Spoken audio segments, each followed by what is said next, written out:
दोस्तों, मैं आपका दोस्त यासीन खान एक बार फिर आपके सामने एक ऐसे शख्स के साथ जो हमेशा सुर्खी में थे।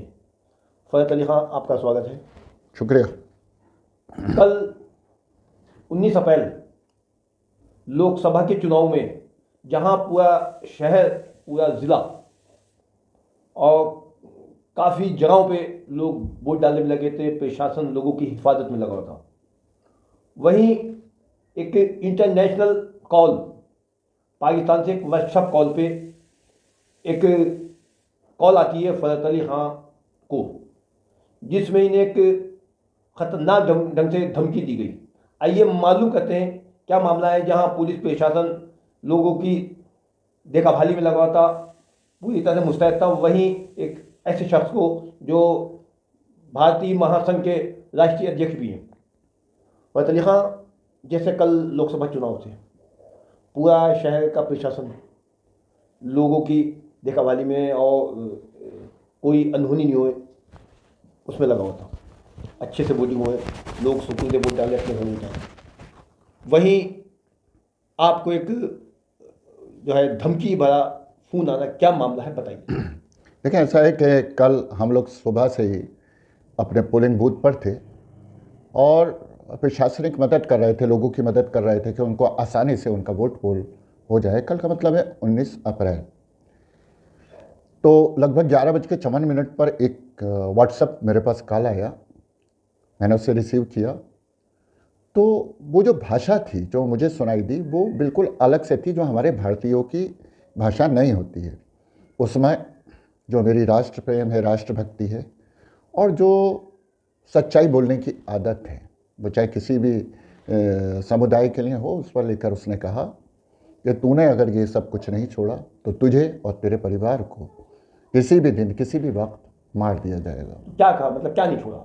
जो मेरा राष्ट्र प्रेम है, राष्ट्रभक्ति है, जैसे आपने देखा ही है, सब लोग जानते हैं कि मैं किस तरीके से अपने देश की जो परंपराएं हैं, जो मेरा राष्ट्र धर्म है, उसको सर्वोपरि मानते हुए मैं उसको निभाता हूँ।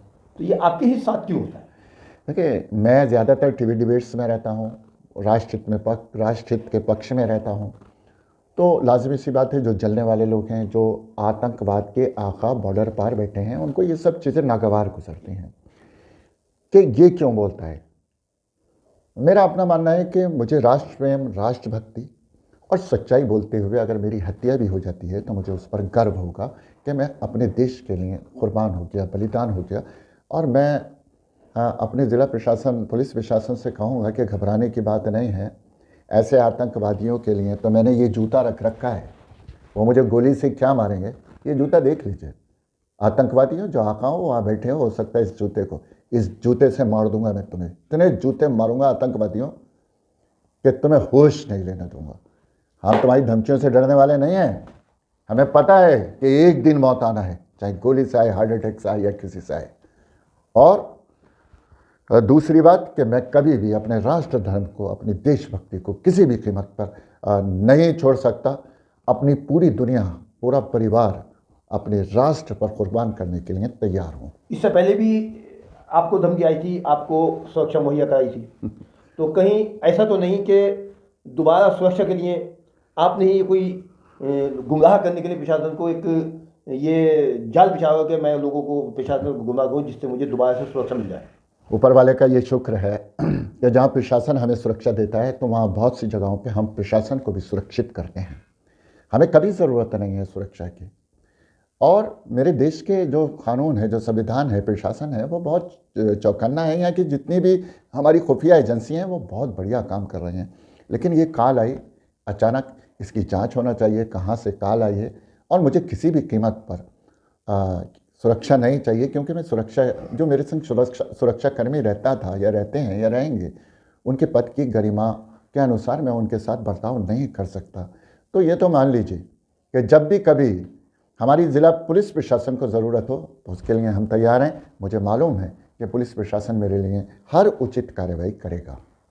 तो इस धमकी को लेकर आप कितने खौफजदा हैं और प्रशासन से इस चीज़ को लेकर क्या कहें? देखिए, मेरी जब धमकी आई तो मेरे बीवी बच्चे तो ज़रूर खौफजदा हुए। मेरी अपने बारे में बताता चलूं कि स्वदेशी जागरण मंच का जिला संयोजक हूं, जो संघ का अनुसांगिक संगठन है।